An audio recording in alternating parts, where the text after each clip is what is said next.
8 মাসের উঁচু পেটটা নিয়ে ধীরে ধীরে রান্নাঘর থেকে বেরিয়ে এলো পিহু। ড্রয়িং রুমের সামনে এসে দেখলো শাশুড়ি বই পড়ছে। পিহু বলল, মা, আপনাকে চা দেব? কিছু খাবেন আপনি? আনোয়ারা বেগম বই থেকে মুখ তুলে পিহুর দিকে তাকালেন। পিহুকে এই অবস্থায় দাঁড়িয়ে থাকতে দেখে শাসনের সুরে বললেন, তোকে কতবার বলেছি এইভাবে চলাফেরা না করতে? কথা শুনিস না কেন? রুমে যা। ফের এদিকে দেখলে খুব মার দিব আমি, কিছু লাগলে আমি নিজেই নিয়ে খাবো। পিউ মুচকি হাসলো। ধীরে ধীরে হেঁটে প্রস্থান করার আগেই আনোয়ারা বেগম বললেন, তোর হাতের বাটিতে কি? উনার জন্য একটা ফেস প্যাক বানিয়েছি। পিউ অনেকটা লজ্জা পেল। আনোয়ারা বেগম মিটমিটিয়ে হাসছেন। পিউ মাথা চুলকে রুমের দিকে হাঁটা ধরল। পিউর খুব ভালো লাগে আনোয়ারা বেগমের শাসনের সুরে বলা প্রতিটা কথা, তাই তো মাঝে মাঝে ইচ্ছা করেই ভুল করে। খুব ভালোবাসা এবং শ্রদ্ধা কাজ করে এই মানুষটার প্রতি। বিয়ের প্রথম দিন থেকেই তাকে সবসময় পাশে থেকে সাপোর্ট করেছে। অন্য আর 5-10টা শাশুড়ির মতো গৃহ রাজনীতিতে যোগ দেয়নি। রুমে এসে দেখলো ইমন উপুর হয়ে শুয়ে আছে। পিউ রেগে গেল, এই লোকটা একটুও শোধরাবে না। কত বকেছে এইভাবে উপুর হয়ে না শোয়ার জন্য, কিন্তু কে শুনে কার কথা। পিউ ইমনের পাশে বসে তাকে ঠেলে সোজা করল। এতেই হাঁপিয়ে গেছে বেচারি। 8 মাসের পেটটা নিয়ে চলতে অনেকটাই বেগ পেতে হয়। ইমনের মুখে ফেস প্যাক লাগিয়ে দিয়ে চুপচাপ বসে রইল আর দোয়া করছে যাতে এখনই ঘুম থেকে উঠে না যায় ইমন। ফেস প্যাক শুকিয়ে যাওয়ার পর পিউ ইমনের দিকে তাকিয়ে ফিক করে হেসে দিল। এখন ইমনকে দেখতে বোন মানুষের মতো লাগছে। পিহুর হাসির শব্দে ইমন চোখ পিটপিটিয়ে তাকালো। পিহুর হাসিটা দেখে নিজেও হাসলো। পরক্ষণেই হাসি থামিয়ে বলল, এই পিহু রানী, হাসছো কেন? পিহু জবাব না দিয়ে ঠোঁটে ঠোঁট চিপে হাসছে। ইমন ভ্রুকুচকে তাকিয়ে রইল। নাকের কাছে আষ্টে গন্ধ লাগতেই লাফিয়ে উঠে বসে বলল, ফের আমার মুখে ফেসিয়াল করেছো তুমি? ফেসিয়াল করিনি, এই একটু ফেস প্যাক লাগিয়ে দিয়েছি। কারণ জানতে পারি? আপনাকে যাতে সুন্দর লাগে, এটাই কারণ। আমার কি ইচ্ছা করে না আমার স্বামীকে সুন্দর লাগুক, তার সৌন্দর্য মন ভরে দেখি? পিহু নাক ফুলিয়ে বলল, হু হু, আপনার পুরো অধিকার আছে আপনার স্বামীর উপর, কিন্তু মহারানী পিহু, আপনাকে তো নিজের শরীরের দিকে একটু নজর দিতে হবে, তাই না? এইভাবে হেঁটে বেড়ালে তো আপনি ব্যথা পাবেন। সেই ব্যথা আমার এবং আমার বাবুর হৃদয়ে লাগবে। অনেক ফ্ল্যাট করেছেন, এবার গিয়ে মুখ ধুয়ে আসুন। ভালো বললেও দোষ। হুহ, বিড়বিড় করে বলল ইমন। পিহু বিছানায় শরীর এলিয়ে দিয়ে ইমনের জন্য অপেক্ষা করছে। ইমন মুখ ধুয়ে বের হয়ে আয়নার সামনে দাঁড়ালো। ফেস প্যাকটা দারুণ কাজ করেছে। মুখটা উজ্জ্বল হয়ে আছে। ইমন এমনিতেই সুন্দর, গায়ের রং হলদে ফর্সা, তার মধ্যে পিহুর ঘষা মাজায় আরও উজ্জ্বল হয়ে উঠেছে ইমনের ত্বকের রং। ইমনের তুলনায় পিহুর গায়ের রং অনেকটা চাপা, মধ্যম পর্যায়ে শ্যামলা বলা চলে। পিহু পলকহীন তাকিয়ে আছে ইমনের দিকে। গায়ের সাদা শার্টে আরও সতেজ লাগছে মানুষটাকে। পিহু নিজের ভারী পেটটা নিয়ে উঠে বসলো। বিছানা থেকে নামতে চাইলে ইমন তড়িঘড়ি করে এগিয়ে এলো পিহুর দিকে।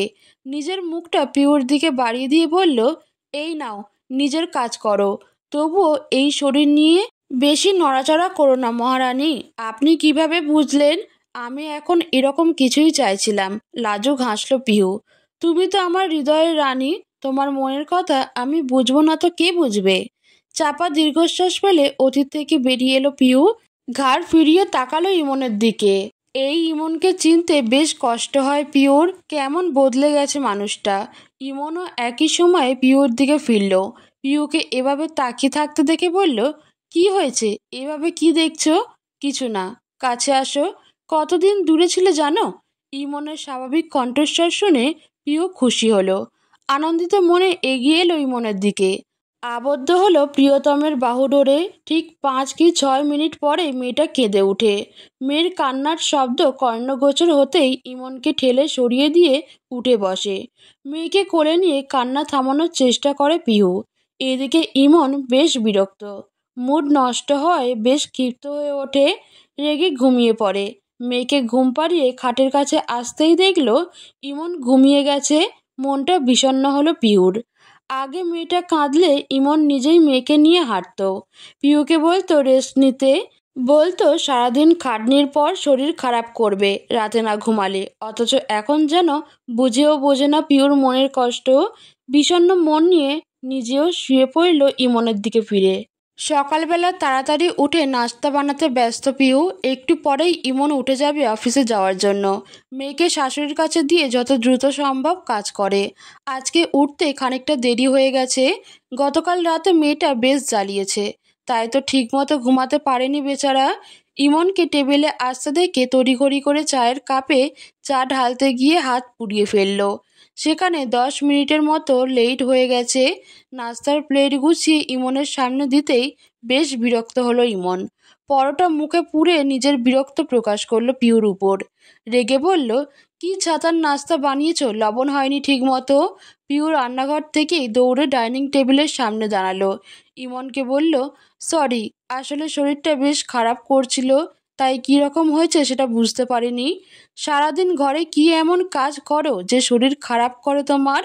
যখনই বাসায় আসি তখনই শুনি তোমার শরীর খারাপ। তোমার শরীর ভালো থাকে কোন দিন? রাগ করবেন না প্লিজ, আপনি একটু বসুন, আমি এক্ষুনি আপনার জন্য নুডলস করে আনছি। 5 মিনিট লাগবে শুধু। আমি 5 মিনিট বসি, আর ওইদিকে আমার অফিসের কাজ তুই করে দিয়ে আসবি। রেগে চেঁচিয়ে বলল ইমন। ইমনের বজ্রকণ্ঠ শুনে পিউ একেবারে চুপসে গেছে।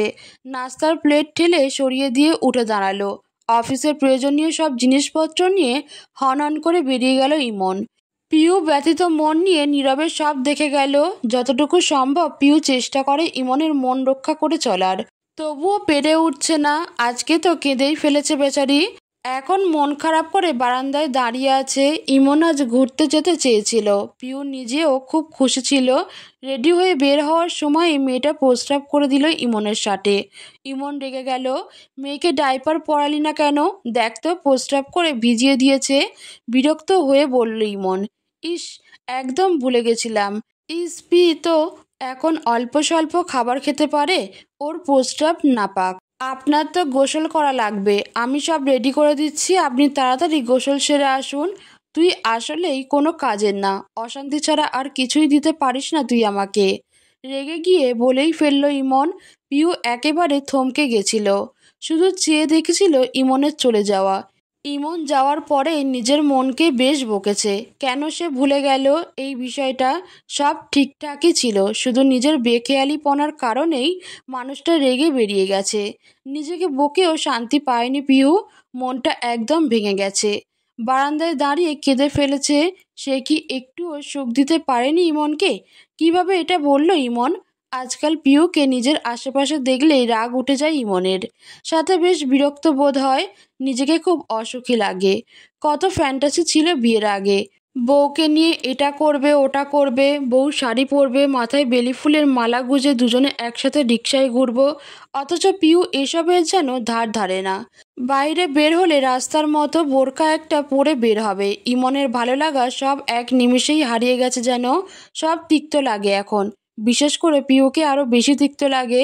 গত ফ্রাইডে দেখেছে তাদের অফিসের এক কলিগকে, কতটা হ্যাপি তারা। ফেসবুকে কত সুন্দর ছবি আপলোড করে, তার ওয়াইফ তাকে কত সুন্দর গিফট দেয়। অথচ পিউ একটা বিরক্তকর নিঃশ্বাস ফেলল ইমন। তাছাড়া এখন ইমনের মনে হয় পিউকে তার পাশে একদমই মানায় না। এই তো সেদিন অফিস শেষে সবাই মিলে একটু রেস্টুরেন্টে খেতে গিয়েছিল। ইমনও ছিল সেখানে। খাওয়া দাওয়া শেষের দিকে এক পর্যায়ে ইমনের সাথে কাজ করে লিজা নামের এক মেয়ে কলিগ প্রপোজ করে ইমনকে। বেশ অবাক হয়েছিল সেদিন ইমন, তবে কিছুই বলেনি। ইমনের সাথের অনেকেই বলেছে লিজাকে ইমনের পাশে বেশ মানায়। হাই সোসাইটির মেয়ে, দেখতে বেশ, তাই সোসাইটির ভাষায় বলতে গেলে দেখতে হট, কথাবার্তাও মার্জিত। ইমন সেদিনই পিউকে লিজার সাথে কম্পেয়ার করা শুরু করেছে। তারপর থেকেই পিউকে সহ্য হয় না, নিজেকে অসুখী মনে হয়। তাছাড়া পিউর গায়ের রং বেশ চাপা, মেয়েটা হওয়ার পরে স্বাস্থ্য বেড়ে গেছে অনেকটাই, দেখতে বেশ বেমানান লাগে। অথচ অন্যদিকে ইমনকে দেখলে বোঝাই যায় না সে বিবাহিত এবং একটা বাচ্চা আছে। তার সাথে মেল কলিগরাও তো সেদিন বলেই দিয়েছিল ইমনের সাথে লিজাকেই মানায়। দুজনেই একই স্ট্যান্ডার্ডে আছে। ইমন সেদিন বেশ ভেবেছে এটা নিয়ে, যদিও কোনো সমাধানে পৌঁছাতে পারেনি। অফিসে মেয়ে কলিগরা এখন ইমনের সাথে কথা বলে স্মার্টলি, তখন বাসায় এলে পিউর কথাবার্তা একেবারেই আনস্মার্ট এবং গেঁয়ো লাগে। পিউর ড্রেস আপ দেখলেও ইমনের মন বলে ওঠে, এমন গেঁয়োকে কিভাবে জীবনসঙ্গী করলি। এসব হাজারো চিন্তা বাদ দিয়ে একটা দীর্ঘশ্বাস ফেলে ইমন। নিজেকে এখন কিছুতেই পিউর সাথে মানিয়ে নিতে পারছে না। তাছাড়া মেয়েটা ওকে ঠিকমতো টাইম দিতে পারে না। যখনই একান্ত কিছু সময় কাটাতে চায়, তখনই কোনো না কোনো কাজ এসে পড়বে, অথবা মেয়েটা কেঁদে উঠবে, অথবা মায়ের সেবার কথা মনে পড়বে। এই তো গতকালের কথা। নিজের মনকে জোর করে ইমন পিউর সাথে সময় কাটানোর জন্য কিছু সময় চেয়েছিল। অমনি মায়ের ডাক পড়েছে। মায়ের মাথায় যেন তেল দিয়ে দেয়।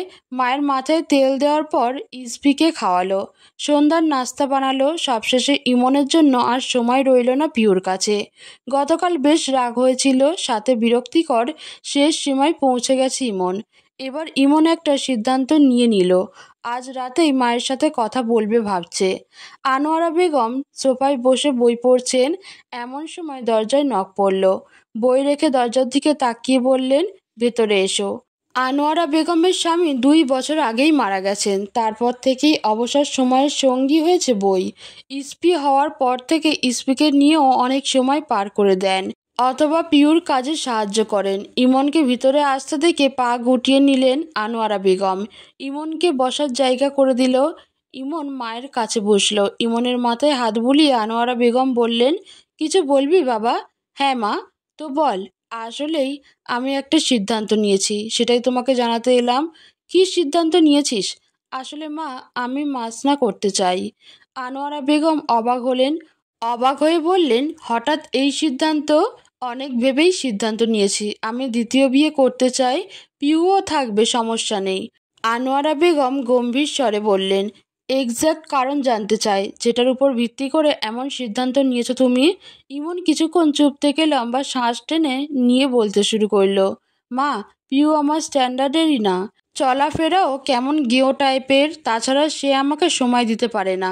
যখনই আমি একটু সময় চাই, তখনই সে কাজে ব্যস্ত হয়ে পড়ে। রাতেও ঠিক মতো সময় দেয় না। হয় পিউ ক্লান্ত থাকে, আর নয়তো ইসপিকে নিয়ে পড়ে থাকে। আমি যেন ওর জীবনে ফেলনা ছাড়া কিছুই না। ওর এসব অবহেলায় আমি তিক্ত হয়ে গেছি।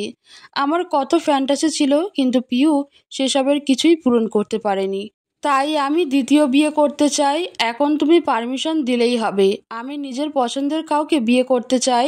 আনোয়ারা বেগম কিছুক্ষণ চুপ করে রইলেন। তারপর ছেলের দিকে তাকিয়ে বললেন, ঠিক আছে, তোমাকে আমি পারমিশন দিলাম, তবে আমার একটা শর্ত আছে। কি শর্ত? আগামী 1 সপ্তাহের জন্য ছুটি নেবে অফিস থেকে। সারাদিন পিউ যেসব কাজ করে, আগামী 1 সপ্তাহ তুমি সেসব কাজ করবে। অর্থাৎ ঘরের সব কাজ তোমাকে করতে হবে, বাজার থেকে শুরু করে রান্না বান্না, ঘর মোছা, কাপড় ধোয়া, এভরিথিং। এমনকি ইসপিকেও তুমি রাখবে। পিউকে আমি আমার কাছে রাখবো। সব কাজ শেষ করে যদি তুমি এক্সট্রা টাইম বের করে নিতে পারো, তাহলে তুমি দ্বিতীয় বিয়ে করতে পারো নির্দ্বিধায়। রাজি আছো? এটা কেমন শর্ত মা? এটাই আমার শর্ত। শর্ত মোতাবেক সব করলে দ্বিতীয় বিয়ের জন্য তোমাকে বাধা দেব না। এখন তুমি ভাবো তুমি কি করবে। ঠিক আছে, আমি শর্তে রাজি। যাও এখন। আর হ্যাঁ, তোমার দ্বিতীয় বিয়ের ব্যাপারে যেন পিউর কানে না যায়। ইমন বেরিয়ে এলো রুম থেকে। সত্যটা কঠিন মনে হয়নি তার কাছে। মনে হচ্ছে এসব আর কি এমন কাজ, 1 নিমিষেই করে নিতে পারবো। রুমে এসে ঝটপট করে অফিসের বসের কাছে ফোন দিয়ে ছুটি চেয়ে নিল আগামী 1 সপ্তাহের। রাতে সবার খাওয়া দাওয়া শেষে পিউ ইসপিকে খাইয়ে দিল। সব কিছু গুছিয়ে ধুয়ে মুছে রুমে যাওয়ার আগে শাশুড়ি মা ডাক দিল। পিউ সেদিকে এগিয়ে গেলেই আনোয়ারা বেগম পিউকে নিয়ে তাদের রুমে গেলেন। ইমন অফিসের কাজ করছিল। মাকে দেখে সেসব রেখে স্থির হয়ে বসল। আনোয়ারা বেগম নাতনির সাথে কিছুক্ষণ দুষ্টুমি করে ইমনের দিকে তাকিয়ে বললেন, রাত 12টা বাজলো। এই মুহূর্ত থেকেই তোমার শর্ত মোতাবেক কাজ করা শুরু হবে। ইসপিকে তোমার কাছে রেখে গেলাম। পিউকে আমার সাথে নিয়ে যাচ্ছি আমার রুমে। পিউ বেকুপের মতো মা ছেলের কথাবার্তা শুনে যাচ্ছে, তবে এসবের কিছুই বুঝতে পারছে না। আনোয়ারা বেগম পিউর হাত ধরে বললেন, চল, আজকে থেকে তুই রেস্ট করবি। কোনো কাজে হাত দিবি না, এমনকি ইসপিকেও ধরতে পারবি না। আমার কথায় যদি হেরফের করিস, তো সেদিন তোর একদিন কি আমার একদিন লাগে। মা এসব কি বলছেন? বাংলায় বলেছি, বুঝতে পারছিস না? চল আমার সাথে। শাশুড়ির ধমক শুনে পিউ চুপসে গেল। আনোয়ারা বেগম পিউকে নিয়ে বেরিয়ে আসার সময় পিছনে ফিরে বললেন, কাল সকাল থেকেই সব কাজ শুরু করবে। মেয়েকে কোলে নিয়ে ঘুম পাড়াতে গিয়ে 1টা বেজে গেল ইমনের। এই 1 ঘন্টা মেয়েকে নিয়ে হাঁটতে হয়েছে। ইস্পিকে শুয়ে দিয়ে নিজেও শুয়ে গেল। চোখটা একটু লেগে এসেছিল ইমনের। এরই মধ্যে ইস্পি আবার কেঁদে উঠে। লাফ দিয়ে উঠে বসে ইমন। পুরো শরীর থরথর করে কাঁপছে। মেয়েকে কোলে নিয়ে দেখলো প্রস্রাব করে দিয়েছে। ইস্পির জামা প্যান্ট এমনকি কাঁথার বিছানাও ভিজে গেল। খাট থেকে নেমে ইস্পির জামা কাপড়ের ড্রয়ার থেকে কাপড় নিয়ে সেগুলো পাল্টে দিল। মেয়ের জামা কাপড় পাল্টাতে গিয়ে একরকম যুদ্ধ করতে হয়েছে, কাঁথা পাল্টে দিল। আবারও 1 ঘন্টার মতো হাঁটতে হয়েছে মেয়েকে নিয়ে। ইস্পি ঘুমাতেই মেয়েকে শুকনো জায়গায় শুয়ে দিয়ে নিজেও শুয়ে পড়ল। বিছানায় শরীর রাখতেই ইস্পির প্রস্রাবের জায়গা থেকে গন্ধ এসে নাকে লাগলো ইমনের। কোনো রকমের চাদর পাল্টে আবার শুয়ে পড়ল। কিন্তু এবার আর ঘুম আসছে না। মোবাইলে সময় দেখলো রাত 3:30 বাজে। এদিক সেদিক করতে করতে ফজরের দিকে চোখটা একটু লেগে এসেছিল ইমনের। তার একটু পরেই ইস্পি আবারও কেঁদে উঠে। এবারও লাফিয়ে ওঠে ইমন। মেয়েকে কোলে নিয়ে হাঁটতে থাকে। এর মধ্যেই গায়ে প্রস্রাব করে দিল মেয়েটা। ইমন মেয়ের মুখের দিকে তাকিয়ে বলল, বাবাইকে একটু ঘুমাতে দাও না মামুনি। মেয়েটা খিলখিল করে হেসে ওঠে। বারান্দায় গিয়ে দাঁড়ালো ইমন মেয়েকে নিয়ে। ভোরের স্নিগ্ধ বাতাস গায়ে লাগতেই শিরশির করে উঠল শরীর। পিউর সাথে মনোমালিন্য হওয়ার পর থেকেই সালাতের অনিয়ম করে আসছে ইমন। আজও এর ব্যতিক্রম হলো না। তাছাড়া এখন সালাতে দাঁড়ালে কিছুতেই সালাতে মন দিতে পারে না। কি হাবিজাবি চিন্তা আসে, আগের মতো সেই অনুভূতি কাজ করে না সালাতে দাঁড়াতে। 6টার দিকে ইস্পি চিৎকার করে কাঁদতে লাগলো। ইমন এবার বেশ বিরক্ত হয়ে গেছে। বিরক্ত হয়ে পিউকে ডাকতে গিয়ে থেমে গেছে। মেয়েকে নিয়ে অনেকক্ষণ হাঁটার পরেও কান্না থামাতে পারল না। কেন কাঁদছে সেটাই বুঝতে পারছে না ইমন। অনেক ভেবেচিন্তে বুঝতে পারল ইস্পির হয়তো খিদে পেয়েছে। ইস্পিকে দোলনায় শুইয়ে দিয়ে তাড়াতাড়ি রান্নাঘরে গেলাম। ইস্পির খাবার খুঁজে বের করতে 20 মিনিটের মতো সময় চলে গেল। খাবার বানিয়ে আনতে আরও কাঠ খড় পোড়াতে হলো ইমনকে। অবশেষে খাবার বানিয়ে রুমে এলো। দোলনার দিকে চোখ যেতেই দেখলো ইস্পি সেট ধরে উঠে দাঁড়ানোর চেষ্টা করছে। খাবারগুলো ড্রয়ারের উপর রেখে দৌড়ে মেয়ের কাছে গেল ইমন। তাড়াতাড়ি কোলে নিয়ে বুকে জড়িয়ে ধরল। আর একটু হলেই পড়ে যেত মেয়েটা। বুকটা ধড়ফড় করছে এখন ইমনের। ইমনের হঠাৎ মনে পড়ল কয়েকদিন আগের ঘটনা। ইস্পিকে দোলনায় রেখে পিউ রান্নাঘরে গেছিল। বারবার বলে গেছে ইস্পিকে যেন একটু দেখে। ইমন বেশ বিরক্ত হয়েছিল। রান্নাঘর থেকে এসে দেখলো ইস্পি একটু হলেই পড়ে যাবে। তাড়াতাড়ি করে সেদিকে যেতেই কিছু চা ইমনের অফিসের কাগজে ছিটকে পড়েছিল। তাতেই কি রাগটাই না দেখিয়েছিল ইমন। পিউ এক কোণে মেয়েকে নিয়ে চুপ করে দাঁড়িয়েছিল। কেন প্রতিউত্তর করেনি ইমনের ভয়ে? সেসব মনে হয় একটা দীর্ঘশ্বাস ফেলে ইস্পিকে খাবার খাওয়াতে লাগলো।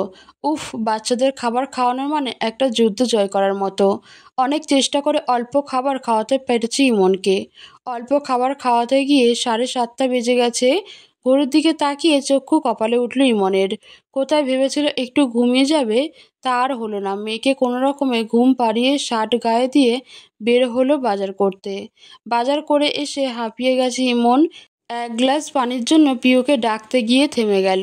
নিজের মনে মনে ঠিক করেই নিল যেভাবেই হোক এই শর্তে সে জিতবেই, আর মাকে দেখিয়ে দিবে সেও পারে। জিদের বশে উঠে গিয়ে নিজের পানি নিজে নিয়েই খেলো। ঘড়িতে 9টা বাজতে দেখে বেয়াক্কেল হলো ইমন। বিড়বিড় করে বলল, অদ্ভুত, সময় যেন দৌড়ে পালাচ্ছে।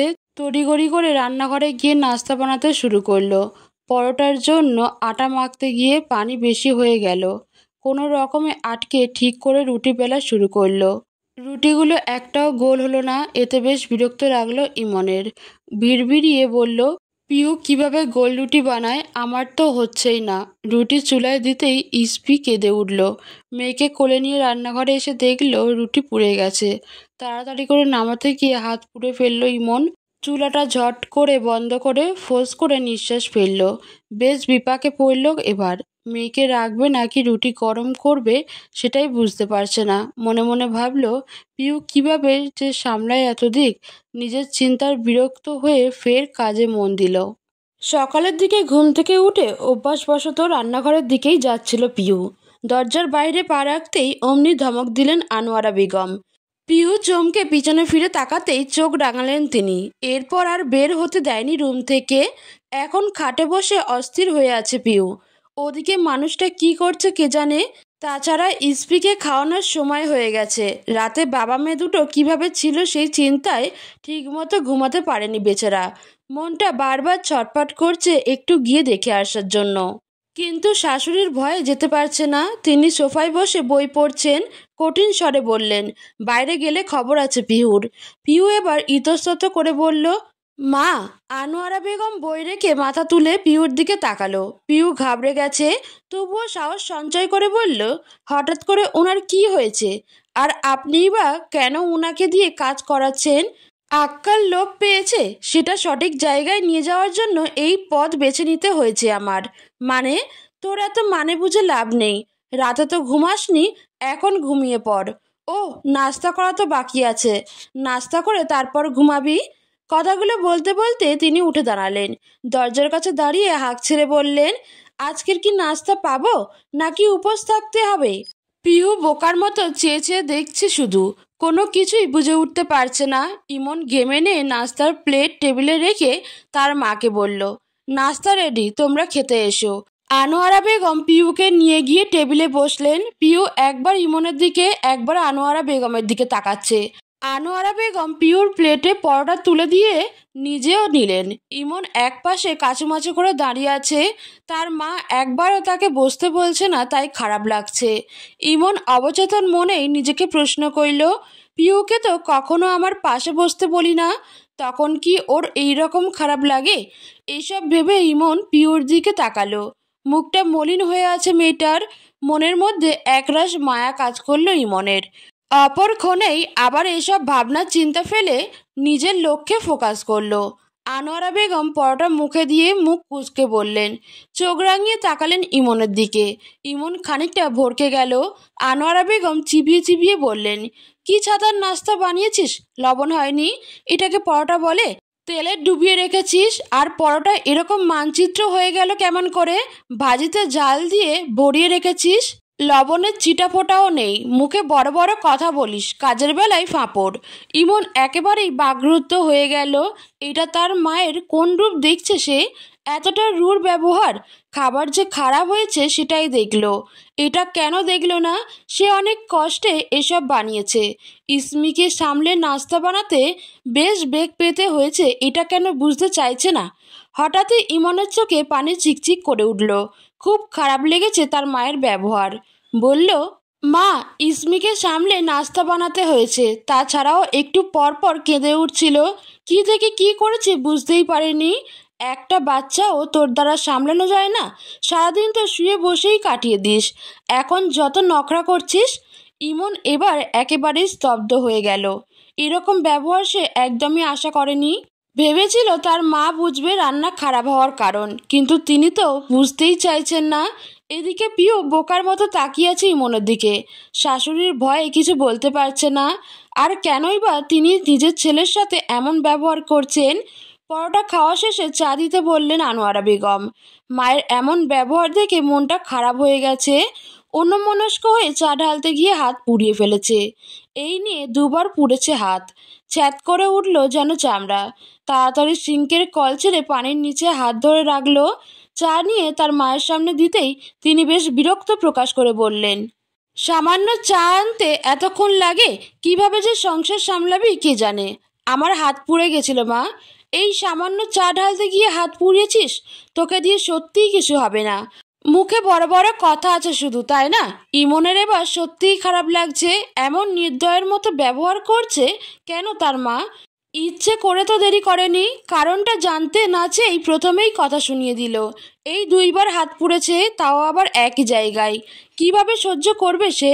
কিন্তু মুখে কিছু বলতে পারল না ইমন। কেমন যেন ভেতর থেকে কথা আসছে না। কিছু বললেই এই বুঝি আরও কথা শুনতে হবে এই ভয়ে। চায়ের কাপে চুমুক দিয়ে এক ঢোক মুখে নিয়ে ছুঁড়ে ফেলে দিলেন আনোয়ারা বেগম। অগ্নি চোখে তাকালেন ইমনের দিকে। ইমন মনে মনে সত্যিই ভয় পাচ্ছে। আবার কি হলো? আনোয়ারা বেগম বললেন, কি বানিয়েছিস এটা? এটা চা নাকি শরবত? চিনির পুরো ডিব্বা উপুর করে ঢেলে দিয়েছিস নাকি?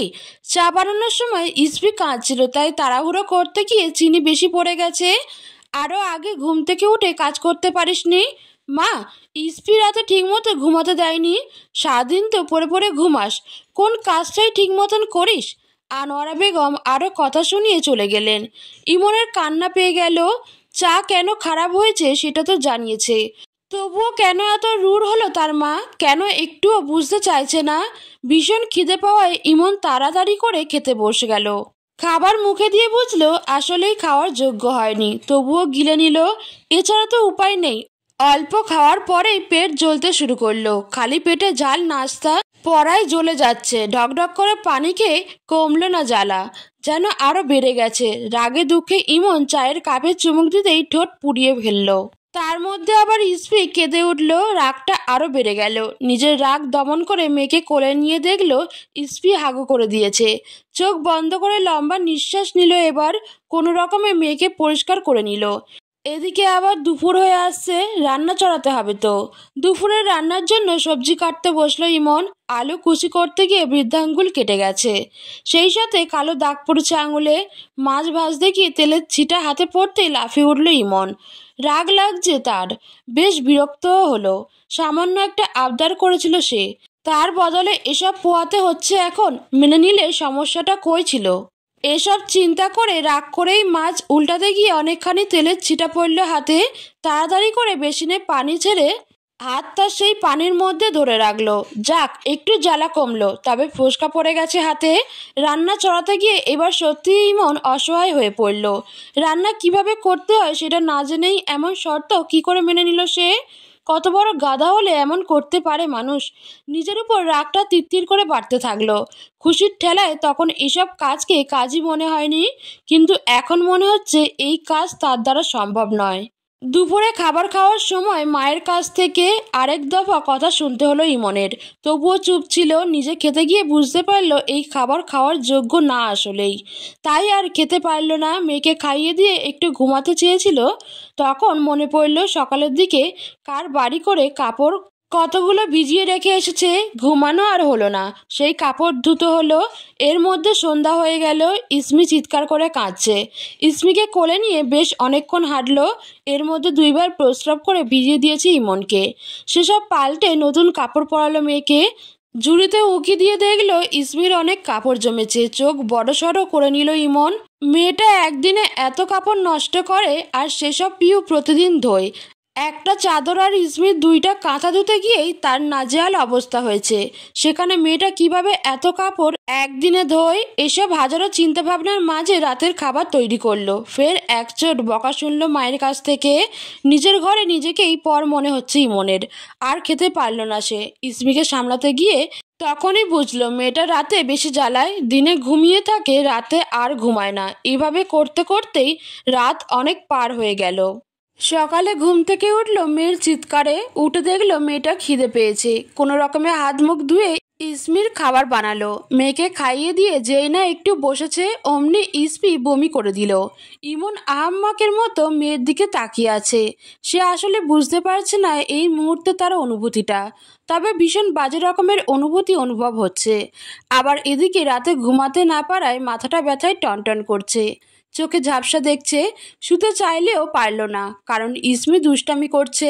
হামাগুড়ি দিয়ে বারবার খাটের কিনারায় চলে যাচ্ছে, যার কারণে প্রহরীর মতো পাহারা দিতে হচ্ছে মেয়েকে। সকালের নাস্তা বানাতে না পারার কারণে ইমন মায়ের কাছ থেকে বকা শুনল, তবে স্বাভাবিক বকা নয়, যা তা বকা। মায়ের এমন রূপ দেখে মনটা ভেঙে টুকরো টুকরো হয়ে গেছে। আজ রাতে ইসমি তাড়াতাড়ি ঘুমিয়ে গেল। আকাশটা আজ স্বচ্ছ। ইমন বারান্দায় দাঁড়িয়ে আকাশের দিকে তাকিয়ে আছে। 3 দিন পার হয়েছে তার শর্তের। গত 3 দিনের অভিজ্ঞতা থেকে সে অনেক কিছু উপলব্ধি করেছে। আকাশে জ্বলতে থাকা মিটমিটে তারাদের দিকে তাকিয়ে আছে আর ভাবছে অনেক কিছুই। পিউর বাবা মা নেই, মামার বাসায় বড় হয়েছে, সেখানে কখনোই কদর পায়নি। যখন এবারই এলো, মায়ের ভালো ব্যবহার দেখে মেয়েটা প্রায় খুশিতে গদগদ হয়ে যেত। ইমনকে জীবনসঙ্গী হিসেবে পেয়ে কতটা খুশি ছিল। সারাদিন দৌড়ঝাঁপ করতো তার আর মায়ের পিছনে। বাসায় এলেই এটা সেটা এগিয়ে দিত। ইমনের পছন্দের খাবারগুলো এনে সামনে দিয়ে মিষ্টি করে হাসতো। আসলে এটা ছিল একটা বাহানা মাত্র ইমনের একটু কাছাকাছি থাকার। কারণ যখনই পিউ ইমনের পছন্দের কিছু রান্না করেছে, তখনই সে অনেকখানি আদর করেছে পিউকে। সেই আদর পাওয়ার আশায় এত কিছু করতো মেয়েটা। যেদিন বাবা হবে শুনেছিল, কি খুশিটাই না হয়েছিল ইমনের খুশি দেখে পিউও অনেক খুশি হলো। মেয়েটা যেন স্বামীর আনন্দেই আনন্দ খুঁজে পেত। পিউর খেয়াল রাখা আরও বেড়ে গেল ইমনের। মেয়েটা হওয়ার পর তো পারলে পিউকে কোলে নিয়ে হাঁটে এমন অবস্থা ছিল। পিউ লজ্জায় গুটিয়ে যেত, তবে মেয়েটা ভীষণ খুশি হতো। ইমন দীর্ঘশ্বাস ফেলে। তার জীবনের সবচেয়ে বড় ভুল ইসলামী শরিয়াহ থেকে সরে যাওয়া। আল্লাহর প্রদত্ত দিন থেকে সরে যাওয়ার পরপরই তো পিউর সাথে সংসারটা জটিল মনে হলো। ভুলে গেল রবের বাণী, ভুলে গেল পরনারীর দিকে চোখ পড়লেই দ্রুত নামিয়ে নিতে হবে। ভুলে গেল পরনারীর সাথে আকর্ষণীয় ভঙ্গিতে কথা বলা ঠিক নয়। কেউ আকর্ষণীয় ভঙ্গিতে কথা বললে যদি সেটা মনে প্রভাব ফেলে, তাহলে দ্রুতই নিজের স্ত্রীর দিকে মনোযোগী হবে। ভুলে গেছিল এসব আদেশ, ভুলে গেছিল মানহাজ প্রবৃত্তির অনুসরণ করে বসেছিল। তাই তো তিক্ততায় এসে ভর করেছিল মনে। আসলেই হালাল এবং হারাম কখনো একসাথে থাকতে পারে না। যদি কোনো একটা মনে গেড়ে বসে, তাহলে অপরটার সাথে দূরত্ব বাড়ে। যেই হৃদয় গান শুনে অভ্যস্ত, সেই হৃদয় কখনোই কুরআনের তিলাওয়াত শুনে মুগ্ধ হয় না। যেই পুরুষ অন্য নারীর রূপে মুগ্ধ, সেই পুরুষ কখনোই নিজের স্ত্রীর রূপে মুগ্ধ হয় না। মনটা কেঁদে উঠল, ইমনের সাথে ছটফট করে উঠল।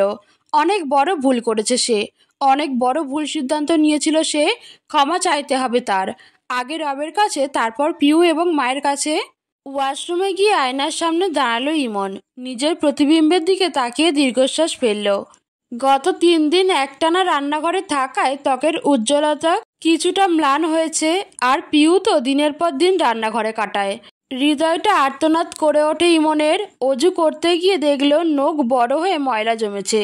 পুরনো কিছু সুন্দর মুহূর্ত মনে পড়তেই চোখের কোণে চিকচিক করে ওঠে ইমনের।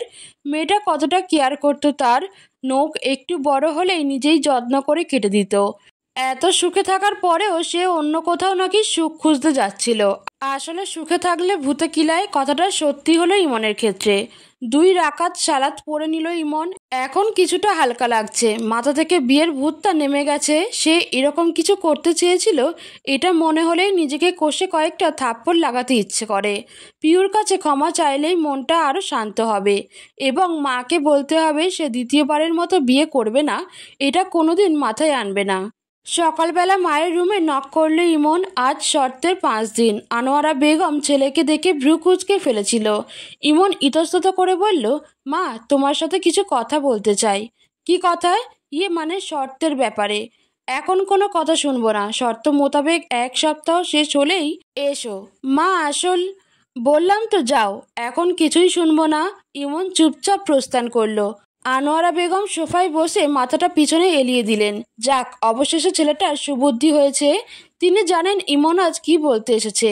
ইচ্ছা করেই শুনেননি সেসব। তিনি চান ইমন আরও উপলব্ধি করুক। নাস্তার টেবিলে আজও বকা শুনল মায়ের। আজ আর মন খারাপ হলো না ইমনের। শান্তভাবেই মায়ের দিকে তাকিয়ে আছে। আজ মায়ের প্রতি ভীষণ শ্রদ্ধা এবং ভালোবাসা কাজ করছে। খুব গর্ব হচ্ছে, কারণ সে একজন আদর্শ মা পেয়েছে। সঠিক সময়ে যদি তার মা তার লাগাম টেনে না ধরত, তাহলে আজ জীবনটা নরকে পরিণত হতো। সত্যি সে কৃতজ্ঞ তার মায়ের প্রতি। পিউর সামনে খিচুড়ির প্লেট রাখতেই বিস্ময় নেই ইমনের দিকে তাকালো পিউ। ইমন শান্ত নয়নে পিউর দিকে তাকিয়ে আছে। পিউ কিছু বলতে চাইল, কিন্তু শাশুড়ি মায়ের দিকে তাকিয়ে কিছুই বলল না। তবে মনে মনে খুশি সে, যদিও সে এখনো জানে না এসবের কিছুই। খুশিটা পিউর চোখে মুখে ভেসে উঠেছে। আনোয়ারা বেগম আর চোখে তাকিয়ে চুপ করে রইলেন। পিউ 1 চামচ খেয়ে ইমনের দিকে তাকালো। দেখলো ইমন করুণ চোখে তাকিয়ে আছে। পিউ মুচকি হাসতে ইমনের চোখে মুখে উজ্জ্বলতা বেড়ে গেল। দুপুরে চুপি চুপি বেরিয়ে যাচ্ছিল পিউ রুম থেকে, অমনি আনোয়ারা বেগম ডাক দিলেন। পিউ শটান হয়ে দাঁড়িয়ে আমতা আমতা করে বলল, ওই একটু পানি খেতে যাচ্ছিলাম আর কি। হে হে। আনোয়ারা বেগম কিছু বললেন না। শাশুড়িকে চুপ থাকতে দেখে পিউ বেরিয়ে গেল। রান্নাঘরে এসে দেখলো ইমন হাত ধরে দাঁড়িয়ে আছে। তাড়াতাড়ি করে ইমনের কাছে গিয়ে হাতটা নিজের দুই হাতের মুঠোয় নিয়ে বলল, ইস, কতখানি পুড়ে গেছে। ছুটে রুমে এলো পিউ। অয়েন্টমেন্ট নিয়ে দৌড়ে এলো ইমনের কাছে, যত্ন করে মলম লাগিয়ে দিয়ে বলল, আপনি এক পাশে দাঁড়ান, আমি করে দিচ্ছি বাকি কাজ। মা দেখলে বকবে, তাড়াতাড়ি করে দেব মা আসার আগেই। ইমন শান্ত হয়ে বসে রইল, পিউকে দেখছে। এই মেয়েটাকে এত কষ্ট দেওয়ার পরেও এত ভালো ব্যবহার করে কিভাবে? পিউর সাথে করা সেসব তিক্ত ব্যবহারগুলো মনে পড়তেই ইমনের চোখ জ্বালা করে ওঠে। সে আজ অনুতপ্ত, ভীষণভাবেই অনুতপ্ত। তার কথার জন্য, তার আচরণের জন্য, তার ওই সিদ্ধান্তটার জন্য। রাত 2টো বাজে। পিউ আস্তে ধীরে উঠে পা টিপে টিপে রুম থেকে বেরিয়ে এলো। দরজা আস্তে করে চাপিয়ে দিয়ে একটা স্বস্তির নিঃশ্বাস নিল। যাক, মা টের পায়নি। পিউ চলে যেতেই আনোয়ারা বেগম পাশ ফিরলেন। তিনি সবই দেখেছেন। মৃদু হাসলেন তিনি। মেয়েটা তার ছেলেকে ভীষণ ভালোবাসে। গত কয়েকদিন পিউর ছটফটানি দেখেছেন তিনি। ঠিকমতো ঘুমাতে পারেনি মেয়েটা। আনোয়ারা বেগম উঠে বসলেন। পিউর সাথে করা ইমনের প্রতিটা ব্যবহার তিনি লক্ষ্য করেছেন আগে থেকেই। শুধু চুপ ছিলেন সুযোগের আশায়। কারণ তখন ইমনের মন এমনিতেই বিগড়ে ছিল, শাসন করলে আরও বিগড়ে যেত। তাই সুযোগ বুঝেই কাজ করেছেন তিনি। ইচ্ছে করে ইমনকে পিউর জায়গায় এনে দাঁড় করিয়েছেন, যাতে সে নিজেই উপলব্ধি করতে পারে পিউর পরিশ্রম। ছেলের সাথে এমন রূঢ় ব্যবহারে তিনি নিজেও কষ্ট পেয়েছেন, কিন্তু কঠোর ছিলেন, কারণ তিনি বুঝতে চেয়েছেন ছেলেকে। তার এমন রূঢ় ব্যবহারে পিউর ভেতরটা কতটা জর্জরিত হয়। পাশাপাশি রবের কাছে অসংখ্য দোয়া করেছেন ছেলেটার হেদায়েতের জন্য। আনোয়ারা বেগম দীর্ঘশ্বাস ফেললেন। ইমনের বাবাও পিউর মতো কেয়ারিং ছিল। সবসময় হাসি খুশি থাকতো মানুষটা। আর এত দুষ্টমি এবং দুষ্টু কথা বলতো, যেগুলো শুনলে হাসতে হাসতে পেট ব্যথা হওয়ার উপক্রম। কিন্তু তিনি সবসময় বিরক্ত প্রকাশ করতেন স্বামীর প্রতি। কেন যেন মানুষটাকে পছন্দ হতো না। কিন্তু ওই পাশের মানুষটা কখনোই বদলায়নি। নিঃস্বার্থ ভালোবেসে গেছেন। যখন পিউটার ভালোবাসা উপলব্ধি করতে পারল, অনুভূতিগুলো বুঝে উঠতে চাইল, তখনই মানুষটা ছেড়ে চলে গেছেন। আনোয়ারা বেগম চোখ বন্ধ করতেই এক ফোঁটা পানি গড়িয়ে পড়ল। আজ নিজেকে খুব একা একা লাগে। মানুষটাকে খুব করে চায় পাশে, অথচ আজ সে পাশে নেই। নিজেকে খুব অপরাধী লাগে। ঠিক একই ভুল করতে যাচ্ছিল ইমন। পিউর ভালোবাসায় মূল্যায়ন না করে অন্য কোথাও ভালোবাসা, সুখ খুঁজতে যাচ্ছিল। এই পাশের মানুষটার অনুভূতির সাথে পরিচিত না হয়েই দূরে ঠেলে দিচ্ছিল।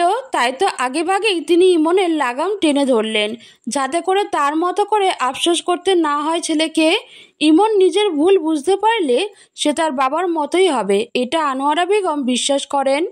পিউ নিজেদের রুমের সামনে দাঁড়িয়ে দেখলো ইমন মেয়েকে কোলে নিয়ে হাঁটছে। চোখে মুখে হাজারো ক্লান্তি বারবার নেতিয়ে আসছে, কিন্তু মেয়েটা কিছুতেই ঘুমাচ্ছে না। পিউ তাড়াতাড়ি রুমের ভেতরে গিয়ে ইসপিকে কোলে নিয়ে বলল, ইসপিকে আমি রাখছি, আপনি একটু ঘুমান। তুমি না ঘুমিয়ে এখানে কি করছো? আর এখানে এসেছো মা দেখেনি? মা ঘুমিয়েছিল, লুকিয়ে বেরিয়েছি। তুমি ঘুমাবে না? সারাদিন অনেক ঘুমিয়েছি, এখন একটু জাগলে কিচ্ছু হবে না, আপনি ঘুমান। ইমন চুপচাপ গিয়ে শুয়ে পড়ল। আধবোঝা চোখে পিউর দিকে তাকিয়ে আছে। অনেকদিন পর মেয়েকে কাছে পাওয়ায় বুকে জড়িয়ে রেখেছে। মেয়েটাও কেমন শান্ত আর চুপ হয়ে গেছে। ইমনের খারাপ লাগলো দৃশ্যটা দেখে। নিজের ফ্যান্টাসি জগতে এতই ডুবে গেছিল যে মেয়েটাকে পর্যন্ত সময় দেয়নি। নিজের মেয়েকেও অবহেলা করেছে। ক্লান্ত থাকায় ইমনের চোখে তন্দ্রা নেমে এলো। সেই সাথে বেশ কিছু স্বপ্ন সাজাতে শুরু করলো তার পিউরানি এবং মেয়েকে নিয়ে। ইমন ঘুমিয়ে যাওয়ার একটু পরেই ইসপিও ঘুমিয়ে গেল। ইসপিকে ইমনের পাশে শুইয়ে দিতেই ইমন ঘুমের ঘরে ইসপিকে কাছে টেনে নিল। পিউ বেশ অবাক হলো। গত 5 দিনে ইমনের অভ্যাস হয়ে গেছে ঘুমের ঘরেই ইসপিকে খোঁজে। ইমনের মাঝে আগের সব কিছু ফিরে এসেছে দেখে পিউ মৃদু হাসলো। উঠে এসে ইমনের পাশে বসলো। চুলে হাত বুলিয়ে দিতেই ইমন নড়ে চড়ে আরো গভীর ঘুমে তলিয়ে গেল। পিউ ইমনের দিকে এক নজরে তাকিয়ে আছে। এই কয়েকদিনেই লোকটার ত্বক কেমন ফ্যাকাশে হয়ে গেছে। পিউর এটা মোটেও ভালো লাগে না। ইমনের হাত নিজের হাতের মুঠোয় নিয়ে দেখল হাতের নখ বড় হয়েছে এবং ময়লা জমেছে। সেই সাথে আঙুলের মাথায় কালো দাগ, কাটা দাগ, পোড়া দাগ স্পষ্ট দেখা যাচ্ছে। পিউ কিছু একটা ভেবে উঠে রান্নাঘরে গেল চুপি চুপি। 10 মিনিট পর মুখে হাসি নিয়ে বেরিয়ে এসেছে। রুমে এসে ইমনের পাশে বসে একটু হাসলো, তারপর ব্রাশের সাহায্যে ফেস প্যাক লাগিয়ে দিল মুখে। ইমনের দিকে তাকিয়ে মিটিমিটি হাসতে লাগলো পিউ। ইমনের ঘুম অনেক ভারী, সহজে উঠবে না পিউ জানে, তাই এসব করছে।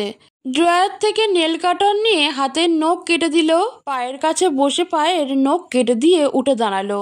মুচকি হেসে রুমাল ভিজিয়ে এনে শুকিয়ে যাওয়া ফেস প্যাক মুছে দিল। ড্রেসিং টেবিলের উপর থেকে সানস্ক্রিন, নাইট ক্রিম এবং ভেসলিন নিয়ে ইমনের পাশে বসলো। ইমনকে বেশ জ্বালিয়ে এসব কিনেছে পিউ, নিজের জন্য নয়, প্রিয় মানুষটার জন্য। প্রেগনেন্সির সময় রাতে পিউর তেমন ঘুম আসতো না, তাই বসে বসে ইমনের ত্বকের ঘষা মাজা করত। মাঝে মাঝে তো মেয়েদের মতো সাজিয়ে দিত। সকালে উঠে ইমন এসব দেখেই সে কি রাগ দেখাতো, নাক ফুলিয়ে রাখতো, আর এদিকে পিউ মিটমিটিয়ে হাসতো।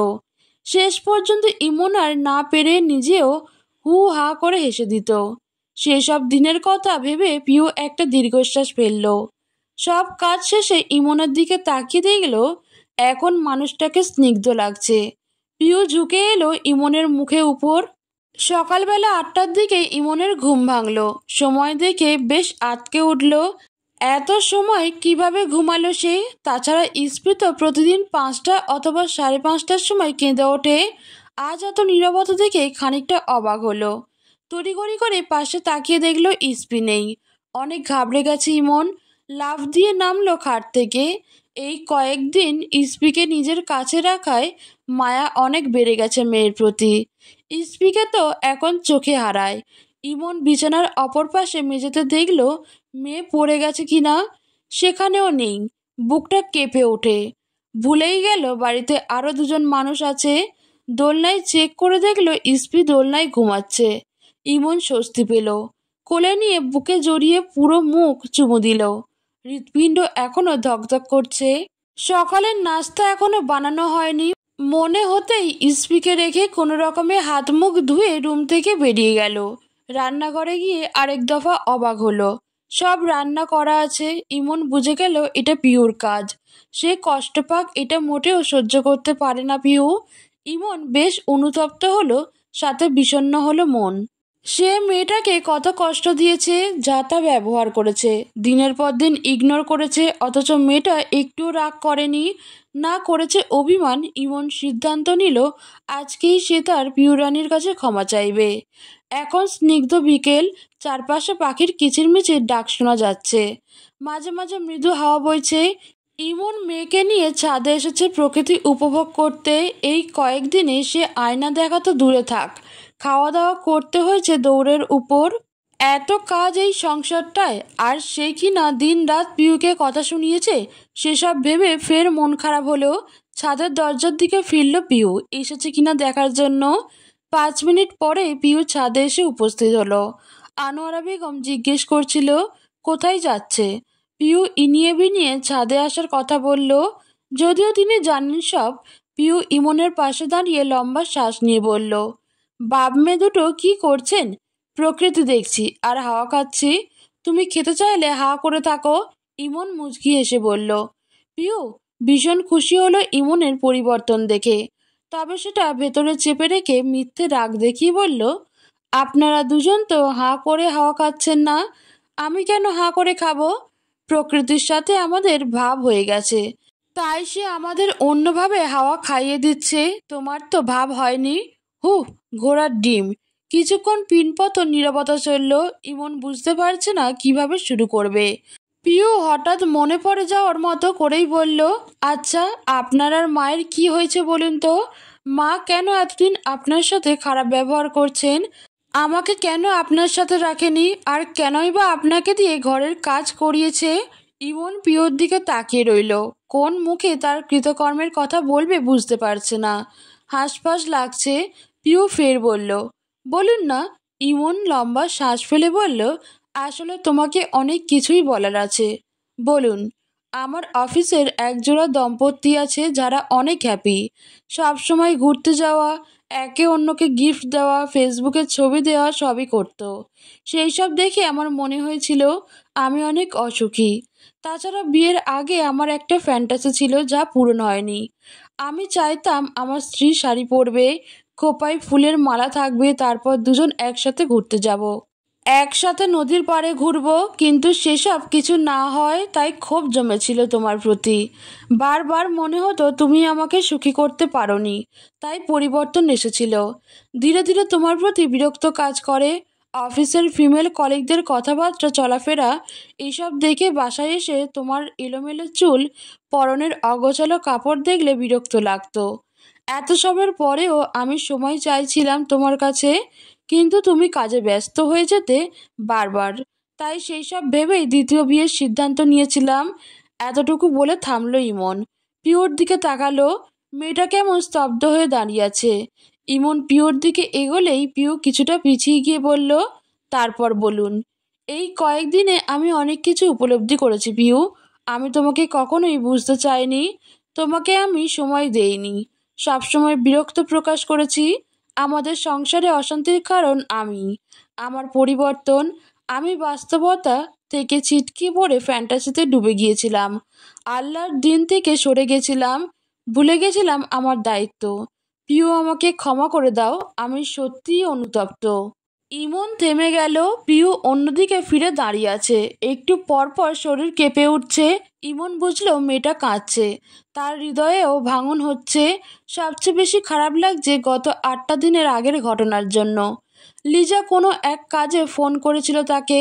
ফোনে কথা বলার সময় পিউ পিছন থেকে জড়িয়ে ধরায় মোবাইলটা মেঝে পড়ে ভেঙে যায়। রাগের বশে চড় মেরে দিয়েছিল পিউকে। সেদিন মেয়েটা টু শব্দও করেনি, চুপচাপ প্রস্থান করেছিল।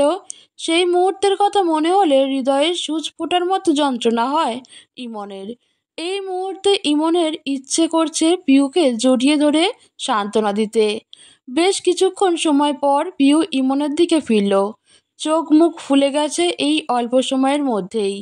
পিউ ইমনকে বলল, আপনি জানেন জান্নাতের দরজায় কি লেখা আছে? আর দায়ুস লা ইয়াত খুল্লুল জান্না, অর্থাৎ দায়ুস কখনো জান্নাতে প্রবেশ করবে না। আর শুনুন, ভালোবাসা সেটা নয় যেটা জনে জনে দেখিয়ে বেড়ানো হয়। ভালোবাসা দেখানোর জিনিস নয়, অনুভব করার জিনিস। আমি আপনাকে ভালোবাসি ইমন, আর আমি কখনোই চাইবো না আমার ভালোবাসার মানুষ আমার কারণে জাহান্নামী হোক। আচ্ছা বলুন তো, আপনার কাছে কোন ব্যাপারটা বেশি ভালো লাগবে? আপনার স্ত্রীর দেহের সাইজ রিক্সাওয়ালা থেকে শুরু করে সবাই দেখছে আর উপভোগ করছে সেটা, নাকি আপনার স্ত্রীর নখের কোণ আপনি ছাড়া আর কোনো পুরুষ দেখেনি সেটা? পিউ আর দাঁড়ালো না, দ্রুত নিচে নেমে এলো। ভীষণ কান্না পাচ্ছে তার। রুমে এসে চুপচাপ বারান্দায় বসে রইল। আনোয়ারা বেগম পিউর যাওয়ার দিকে তাকিয়ে অবাক হলেন। তিনি জানেন পিউ ইমনের সাথেই ছিল। হঠাৎ এমন কি হলো দুজনের মাঝে বুঝতে পারছেন না। সকাল থেকেই তো হাসি খুশি ছিল মেয়েটা। আনোয়ারা বেগম উঠে ইমনের রুমে গেলেন। দেখলেন ইমন মনমরা হয়ে বসে আছে। তিনি ইমনের পাশে বসে নরম কণ্ঠে বললেন, কি হয়েছে তোমাদের? পিউ কাঁদছিল কেন? আমি পিউকে সব সত্য বলে দিয়েছি মা, এবং ক্ষমাও চেয়েছি। জানি না পিউ আমাকে ক্ষমা করবে কি না। আনোয়ারা বেগম লম্বা নিঃশ্বাস ফেলে বললেন, শোনো, তোমায় কিছু কথা বলি। পিউ সারাদিন রান্না করে, গরমে পুড়ে কাজ করে। তার কোমরে কালো দাগ লাগবে স্বাভাবিক। রাতে জেগে তোমার মেয়েকে পাহারা দেয়। তার চোখের নিচে কালি পড়বে, মুখে ব্রণ থাকবেই। তোমাকে বাবা ডাক শোনানোর জন্য নিজের স্বাস্থ্যের কথা ভাবেনি। সেই মেয়েটার পেটের মেদ বাড়বেই, শরীরের সৌন্দর্য নষ্ট হবেই। এগুলো স্বাভাবিক ব্যাপার। এটা তোমার ফ্যান্টাসি জগতের ডিজনি ওয়ার্ল্ড নয় যে নায়িকাদের মতো ত্বকের চামড়া টান টান থাকবে, মুখে কোনো ব্রণ থাকবে না, গায়ে কোনো দাগ থাকবে না, বাচ্চা হওয়ার পরেও স্বাস্থ্যের কোনো পরিবর্তন হবে না। তুমি যেসব মেয়েদের দেখে তাদের সাথে পিউর তুলনা করছো, মিলিয়ে দেখো, তারা পিওর কাছে ঘেঁষার মতো যোগ্যতা রাখে না। তারা সারাদিন রূপচর্চা নিয়ে পড়ে থাকে, তোমার স্ত্রী সারাদিন রূপচর্চায় ব্যস্ত থাকে না। তোমার জন্য রান্না করে, তোমার বাচ্চা সামলায়, তোমার মায়ের সেবা করে, তোমার কাপড় ধোয়, তোমার বাচ্চার হাগুমুতের কাপড় ধোয়, তোমার মায়ের কাপড় ধোয়, নিজের হাতেই এসব করে। এত কিছুর পরেও অভিযোগ করে না, কোনোদিন বলেনি একটা কাজের মেয়ে রাখুন। এইসবের ফাঁকে আবার তোমায় সেবাও করে, রাতে তোমার মনোরঞ্জন করে। তোমার চামড়ার ত্বক এত উজ্জ্বল কেন, কখনো ভেবেছো? মেয়েটার ঘষা মাজার ফল। তোমার সাথে ঝগড়া করে কত ক্রিম আনলো, কখনো দেখেছো নিজে ব্যবহার করছে? তোমার জন্যই এনেছে সে। ছুটির দিন কখনো মেয়েটার কি খেতে ইচ্ছে করে জানতে চেয়েছো? কখনো 10 টাকা ব্যয় করে মেয়েটার জন্য চকলেট এনেছো? বাসায় ফেরার সময় 10-20 টাকা ব্যয় করে একটা ফুলের মালা অথবা আলতা এনে হাতে দিয়ে বলেছো আজ একটু সাজো? কখনো কাজল কিনে দিয়েছো? কখনো মেয়েটাকে নিয়ে চন্দ্রবিলাস করেছো? বৃষ্টির দিনে একসাথে ভিজেছো? বাসায় ফিরে এলোমেলো চুলের মেয়েটার চুল নিজে হাতে আঁচড়ে দিয়েছো? কখনো মাথায় তেল দিয়ে দিয়েছো? কখনো বাসায় ফিরে বলেছো আজ একটু শাড়ি পরো? যেসব কিছুই করনি, তবুও তুমি চাও সে তোমার ফ্যান্টাসি জগতের মেয়েদের মতো হোক। ওর কি চাওয়া পাওয়া নেই? ওর কি খারাপ লাগা ক্লান্ত লাগা নেই? ওর কি যত্ন পেয়ে ইচ্ছে করে না সবসময় শুধু দিয়েই যাবে? বিনিময়ে ওই মেয়েটা তোমার কাছ থেকে কি কিছুই আশা করতে পারবে না? ওকে একটু ভালোবাসা দিয়েই দেখো, তোমার দুনিয়া সুখের রঙে রাঙিয়ে দিবে। একটা কথা মনে রেখো, সংসার জীবনের রূপ রং চোখ জুড়ায়, মন জুড়ায় না। আজকে তুমি আরেকটা বিয়ে করলে কিছুদিন পরেই ফ্যান্টাসি কেটে যেত। এরপর সেই বিবাহ তোমার গলায় ফাঁস হয়ে আটকে যেত, না ধরতে পারতে না ছাড়তে পারতে। সব কিছু রাসুল্লাহ সাল্লাল্লাহু ইয়ালাল্লাহি ওয়াসালামের দুটো কথা বলি, তোমাদের মধ্যে সেই সবচেয়ে বেশি উত্তম যে তার স্ত্রীর কাছে উত্তম।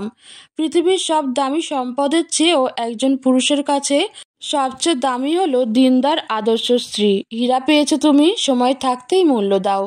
আজ পুরো একদিন হয়ে গেল পিউ ইমনের সাথে কথা বলে না, এমনকি মায়ের রুম থেকেও বের হয় না।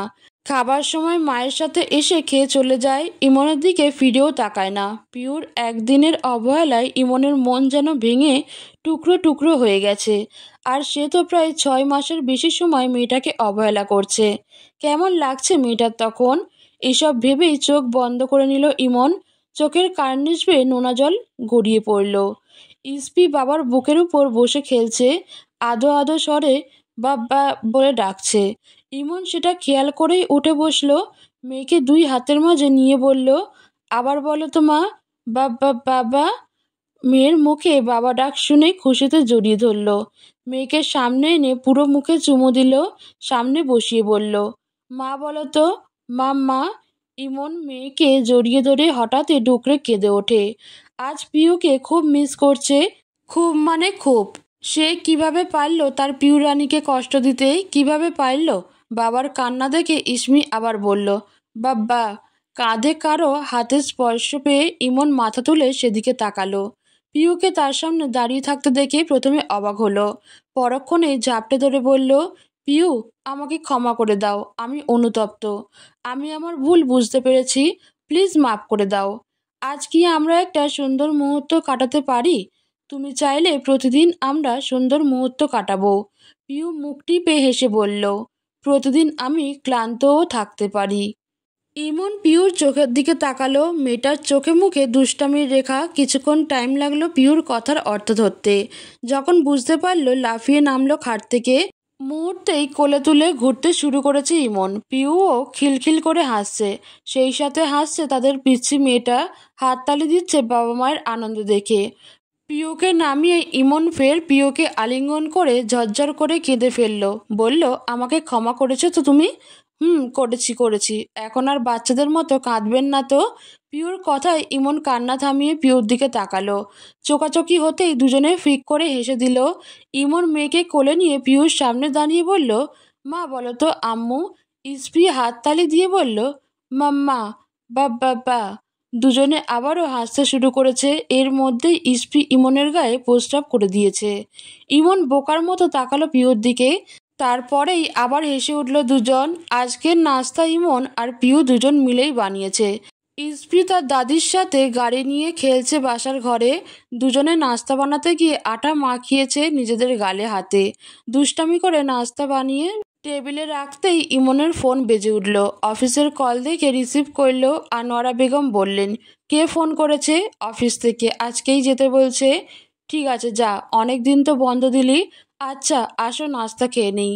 নাস্তা শেষে ইমন রুমে এলো। পিছনে পিউও এলো। ইমনের কাপড় চোপড় বের করে দিয়ে চলে যেতে চাইলেই ইমন দুষ্টু হেসে পিউর পথ রোধ করলো। পিউ বোকার মতো তাকিয়ে বোঝার চেষ্টা করছিল। তার আগেই হ্যাচকা টানে পিউকে নিয়ে ওয়াশরুমে ঢুকে গেল ইমন। ইমন অফিসের উদ্দেশ্যে বেরিয়ে গেল। পিউ ইমনের যাওয়ায় দেখল। মনটা একটু ছটপট করছে পিউর। যখন থেকে অফিসের ফোন এসেছিল তখন থেকেই এমন হচ্ছে। রবের কাছে দোয়া করলো যাতে ইমনের কিছু না হয়, সে যেন সুস্থ অবস্থায় ফিরে আসে বাসায়। এদিকে অফিসে এসে ইমন জানতে পারল লিজাকে এমডি করা হয়েছে। ইমন আলতো হেসে পাশ কাটিয়ে চলে এলো। এসবে আর কিছু যায় আসে না। আজকের মেয়ে কলিগদের কিছুটা এড়িয়ে চলছে। দুপুরের দিকে ক্যান্টিনে খাবার খাওয়ার সময় লিজা ইমনের সামনে এসে বসেছিল কথা বলার জন্য। ইমন সৌজন্যতার হাসি দিয়ে মোবাইলে ব্যস্ত হয়ে গেল। খেতে খেতে পিউর সাথে কথা বলা হয়েছে, মেয়ের সাথে কথা বলেছে। অন্য দিনের তুলনায় আজ নিজেকে খুব ফুরফুরা লাগছে ইমনের। অফিস শেষে নিচে নেমে হাঁটতে লাগলো ইমন। সামনের টং দোকানের সামনে তাদের অফিসের বিখ্যাত সেই কাপেলকে দেখতে পেল। তবে আজ তারা জোড়া নেই। ইমন সেদিকে এগিয়ে যেতেই লোকটা বলল, আরে ইমন ভাই যে, কেমন আছেন? আছি আলহামদুলিল্লাহ ভালো। আপনি? তাছাড়া আপনি আজ অফিস এলেন না যে? অফিস ছেড়ে দিয়েছি। আর বলছেন ভালো থাকার কথা? জীবনটা ধ্বংস করে দিয়েছে ওই কাল নাগিনী। মানে আপনারা তো হ্যাপি কাপেল ছিলেন তাই না? এগুলো সবই লোক দেখানো ছিল। বস্তুত আমি কখনোই সুখ পাইনি ওর সাথে থেকে। সবসময় শুধু আমার টাকা উড়িয়েছে। আব্বা আমার সাথে যা তা ব্যবহার করেছে। আমাকে বলেছে আমি আমার বাবা মাকে বৃদ্ধাশ্রমে রেখে আসতাম। কতটা বেডির চিন্তা করেছেন। তাই বললাম আমার আব্বা আম্মা যাবে কেন, যাইতে হলে তুই যা। কিছুদিন আগেই চলে গেল। পুরুষ মানুষ কখনোই তার স্ত্রীকে অন্য পুরুষের সাথে সহ্য করতে পারে না। আর সে সারাদিন তার ছেলে বন্ধুদের গা ঘেঁষে চলতো। এসব আর সহ্য হচ্ছিল না, তাই ছেড়ে দিয়েছি। ইমন কোনো রকম আসছি বলে হাঁটা ধরল। তাদেরকে দেখে সে নিজেকে অসুখী ভাবছিল। আর এখন দেখা গেল তারা নিজেরাই সুখী না। পিউকে কতটা কষ্ট দিয়েছে সে, সেসব ভেবে দীর্ঘশ্বাস ফেলল। আসার পথে ফুলের দোকান দেখে দাঁড়িয়ে গেল ইমন। 15 টাকা দিয়ে একটা লাল গোলাপ কিনে নিল। বাসায় এসে কলিং বেল চাপতেই পিউ দরজা খুলে হাসি মুখে দাঁড়ালো। ইমন কিছু না বলেই ফুলটা বাড়িয়ে দিল পিউর দিকে। বিস্ময়ে পিউ একেবারে স্তব্ধ হয়ে গেছে। ইমনের কাশির শব্দে বাস্তবে ফিরল। ফুলটা নিয়ে ইমনকে রুমে ঢোকার জায়গা করে দিল। পিউ যেন একটা ঘোরের মধ্যে চলে গেল। এর আগে এত খুশি আর কখনো হয়নি পিউ। আনন্দে পিউর ভেতরটা বারবার লাফিয়ে উঠছে। রুমে এসে বুঝলো ইমন ওয়াশরুমে গেছে। আয়নার সামনে দাঁড়িয়ে ফুলটা কানের পাশে গুজে ক্লিপ দিয়ে আটকে দিল। রাতের খাবার দিল ইমনকে। খেতে বসে বারবার পিউর দিকে আর চোখে তাকিয়েছে ইমন। মেয়েটা বারবার গোলাপটা ছুঁয়ে দিচ্ছে আর মৃদু হাসছে। পিউর আনন্দ দেখে ইমনের মনেও ভালোবাসা ছেয়ে গেল। পরের দিন ইমন অফিস যাওয়ার পর পিউর আবার সেই একই ফিলিংস হচ্ছে। ইমনের সুস্থতার দোয়া চাইল পিউ। রুমে গিয়ে গতকালের শুকনো ফুলটা হাতে তুলে নিল। সেটাই নেড়েচেড়ে দেখতে লাগলো। অফিসে আসার পর আজকে লিজা একটু বেশি গায়ে পড়ে কথা বলতে চাইছে, যা ইমনের মোটেও ভালো লাগছে না। সেদিন প্রপোজের পর সে হ্যাঁ বা না কিছুই বলেনি। এমনকি লিজাকে কোনো পজিটিভ ইঙ্গিতও দেয়নি। তবুও কেন এমন করছে বুঝতে পারছে না ইমন। মনে মনে ভাবলো এই চাকরিটা ছেড়ে দিবে। এর মধ্যেই পিয়ন এসে বলে গেল এমডি ম্যাম ইমনকে ডেকে পাঠিয়েছে। ইমন একটু অবাক হলো। পরক্ষণেই বিরক্তিতে কপাল কুঁচকে এলো। বিরক্ত হয়েই এগিয়ে গেল সেদিকে। রুমে নক করে ঢুকলো। লিজার সামনে চেয়ার দেখিয়ে বসতে বলল। এমন বদ্ধ রুমে লিজার সামনে বসে থাকতে বেশ অস্বস্তি হচ্ছে ইমনের। তার উপর লিজার হাবভাব সুবিধার লাগছে না। লিজা ল্যাপটপ এগিয়ে দিয়ে একটা প্রজেক্ট দেখতে বলল। ইমন সেদিকে দৃষ্টি নিবদ্ধ করলো। এই ফাঁকে লিজা উপরের কোট খুলে বসলো। ইমন ল্যাপটপ থেকে চোখ সরিয়ে বলল, এটা আমি বুঝেছি ম্যাম। লিজার দিকে তাকিয়ে থমকে গেল। পাতলা ফিনফিনে শার্টের উপর দিয়ে ভেতরের আন্ডারগার্মেন্টস স্পষ্ট। ইমন তাড়াতাড়ি উঠে গিয়ে বলল, আমি আসছি। পিয়নকে দিয়ে এটা পাঠিয়ে দিবেন আমার কাছে। Cool mister Emon, and don't call me ma'am. এই অফিসে আপনাকে আমার ভালো লাগে একটা বিশেষ কারণে। সেই কারণ কি আপনি জানেন? আসছি। ইমন বেরিয়ে যাওয়ার জন্য দরজার দিকে এগিয়ে গেল। লিজা পেছন থেকেই ইমনের শার্ট ধরে টান দিয়েছে। লিজার গায়ে যেন দানবীয় শক্তি ভর করেছে। একটানে ইমন এসে টেবিলের উপর চিত হয়েই পড়ল। লিজা ইমনের গায়ের সাথে লেপ্টে দাঁড়িয়ে বলল, এই অফিসে আপনিই আছেন সবচেয়ে gentleman. That's why I like you. এমডির কেবিন থেকে ধস্তাধস্তি আওয়াজ পেতেই সকলে সেদিকে জড়ো হয়ে গেল। কেউ একজন সাহস করে গিয়ে দরজা খোলার আগেই ইমন দরজা খুলে বেরিয়ে আসার সময় বলল, ইউ ব্লাডি বিচ, চাকরির ভয় দেখাস আমাকে? তোর চাকরি আমি করব না, এক্ষুনি রিজাইন লেটার দিয়ে যাচ্ছি। এর মধ্যেই বড় স্যার চলে এলেন। তাকে দেখে লিজা ইনিয়ে বিনিয়ে বলে সব দোষ ইমনের উপর চাপালো। ইমন হতবাক হয়ে গেল মুহূর্তেই। ইমনকে বিধ্বস্ত অবস্থায় বাসায় ফিরতে দেখে পিহু এবং আনোয়ারা বেগম দুজনেই অবাক হলেন, সেই সাথে চিন্তিত হয়ে পড়লেন। ইমন সোফায় বসে গা এলিয়ে দিল। পিহু জলদি রান্নাঘরে গিয়ে শরবত বানিয়ে আনলো। ইমনকে দিতেই ঢকঢক করে সব খেয়ে নিল। আনোয়ারা বেগম ধীরে সুস্থে জিজ্ঞেস করলেন, কি হয়েছে? এতেই ইমন মাকে ধরে হু হু করে কেঁদে ফেলল। পিহু বেশ ঘাবড়ে গেছে। আনোয়ারা বেগম নিজেও ঘাবড়াচ্ছেন। ইমনকে শান্ত করতেই সব খুলে বলল। সব শুনে দুজনেই স্তব্ধ হয়ে বসে রইল। শেষ দিকে বিচারে ইমনই জিতেছে। এর আগেও নাকি লিজার সাথে এরকম কিছুর কমপ্লেন এসেছিল, তাই বড় স্যার যথেষ্ট সন্দেহ করেছিলেন লিজাকে। তাছাড়া ইমনের শার্ট পেছনের দিক থেকে ছেঁড়া দেখে তিনি কনফার্ম হয়ে গেছিলেন। পরে সিসিটিভি ফুটেজ চেক করে দেখার পর লিজাকে বরখাস্ত করেছেন। ইমন আসার সময় রিজাইন লেটার দিয়ে এসেছে। পিউ ইমনকে ধরে নিয়ে গেল রুমে। সে এখনও সেসব ভুলতে পারছে না। আজকে আল্লাহ সহায় না হলে যে কোনো কিছু ঘটতে পারত। সেই ঘটনার অনেক দিন পার হয়ে গেছে। ইমন সারাদিন ভাবনায় ডুবে থাকে কি কাজ করবে। এই ধরনের অফিসে সে আর কাজ করবে না। ফ্রিমিক্সিং কাজের ভয়াবহতা সে হাড়ে হাড়ে টের পেয়েছে। বিছানায় শুয়ে শুয়ে এসবই ভাবছিল ইমন। ভর দুপুরে পিউ ইস্পিকে কোলে নিয়ে রুমে ঢুকলো। মেয়েটা ঘুমিয়ে গেছে। ইস্পিকে খাটে শুইয়ে দিয়ে পিউ মাথা চুলকাতে লাগলো। ইমন বলল, তোমার মাথায় কি উকুন হয়েছে পিউ রানী? হ্যাঁ। আসো তোমার মাথায় উকুন দেখি। আপনি পারবেন? ইমন কিছু না বলে পিউকে টেনে বারান্দায় নিয়ে এলো। নিজের চেয়ারে বসে পিউকে তার সামনে মোড়ায় বসিয়ে চুলে বিলি কাটতে শুরু করে। পিউর বেশ ভালো লাগছে। ইমন বেশ মনোযোগ দিয়ে দেখতে লাগলো। উকুন পেয়েছেও, কিন্তু বেচারা ধরার আগেই ফুরুত হয়ে গেছে। ইমন সেসব পিউকে বর্ণনা করে বলছে, আর পিউ হাসছে। দুজনের আনন্দে চারপাশের পরিবেশও যেন আনন্দিত হয়ে উঠেছে। 1 মাস পেরিয়েছে, এখনো কোনো কাজ জোগাড় করতে পারল না ইমন। পিউ রুমে এসে ইমনের পাশে দাঁড়িয়ে বলল, কিছু কি ভেবে দেখেছেন?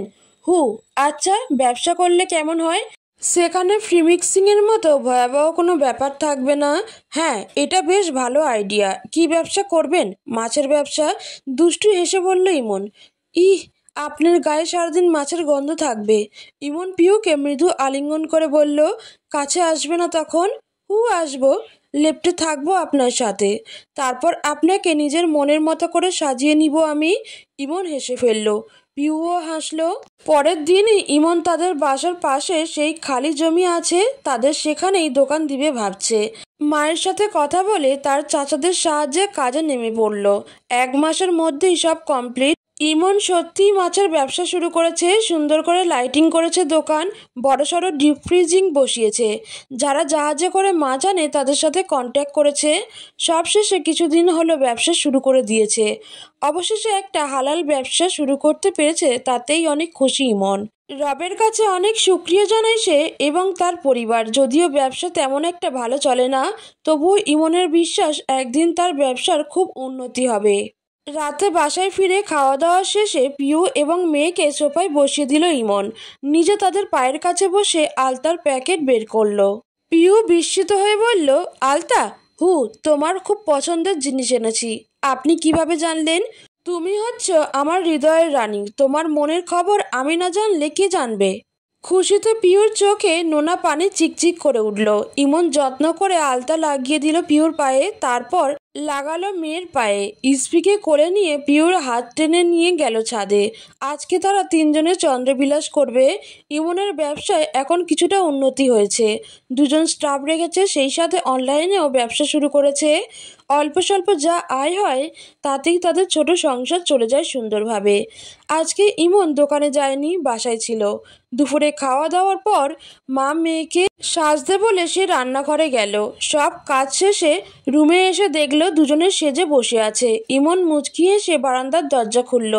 সকাল থেকেই বন্ধ করে রেখেছিল এবং ধারা জারি করেছিল পিওর জন্য, যাতে করে এখানে সে প্রবেশ না করে। ইমন মাঝারি সাইজের বক্স বারান্দায় নিয়ে সব সাজিয়ে দুজনকে আসতে বলল। পিহু বারান্দায় এসে অবাক হয়ে গেল, খুশিতে হেসে ফেলে, পরেই আবার কেঁদে ফেলল। ইমন পিহুকে এক পাশ থেকে জড়িয়ে ধরে বলল, পিহু রানী, কাঁদছো কেন? আপনি কিভাবে বুঝবেন? আমার কিছুদিন ধরেই ফুচকা খেতে ইচ্ছে করছিল। বললাম না তুমি আমার হৃদয়ের রানী, তোমার মনের কথা আমি না জানলে কে জানবে? পিহু ফের হেসে দিল। ইমন বারান্দায় ছোট্ট গোল একটা টেবিল বসিয়েছে। টেবিলের উপর সাদা কাপড় বিছিয়ে সেখানে কিছু ফুল ছড়িয়ে দিয়ে ফুচকার আইটেম সাজিয়েছে। দুই পাশে দুইটা চেয়ার। ইসমি হাততালি দিয়ে হাসছে। বারান্দার গ্রিলগুলো লতা ফুল দিয়ে সাজিয়েছে। এক কথায় বারান্দাটা অসাধারণ দেখাচ্ছে। পিহু মনে মনে যেমন চাইতো তেমনই। ইমন একটা চেয়ার টেনে নিয়ে বলল, please ma'am, sit here. Pihu মুচকি হেসে এগিয়ে গিয়ে চেয়ারে বসলো। ইমন ইসমিকে অন্য চেয়ারে বসিয়ে দিল। ইমন মাথায় গামছা বেঁধে ফুচকা তৈরি করে পিহুর বাটিতে তুলে দিয়ে বলল, নিন ম্যাম, খেয়ে দেখুন কেমন হয়েছে। আপনি বসবেন না? না, আজকের আমি আপনাদের দুজনের জন্য ফুচকাওয়ালা। আরেকটা ফুচকা অর্ডার করুন ম্যাম। পিহু খিলখিল করে হেসে দেয়। মায়ের দেখা দেখি ইসমিও হাসে। সেই সাথে যেন হেসে ওঠে বারান্দার অবস্থান করা প্রতিটা রং বেরঙের ফুল। বারান্দার বাইরে গাছের ডালে কোকিল ডাকছে মধুর সুরে। এই বুঝি বসন্ত এসে গেছে।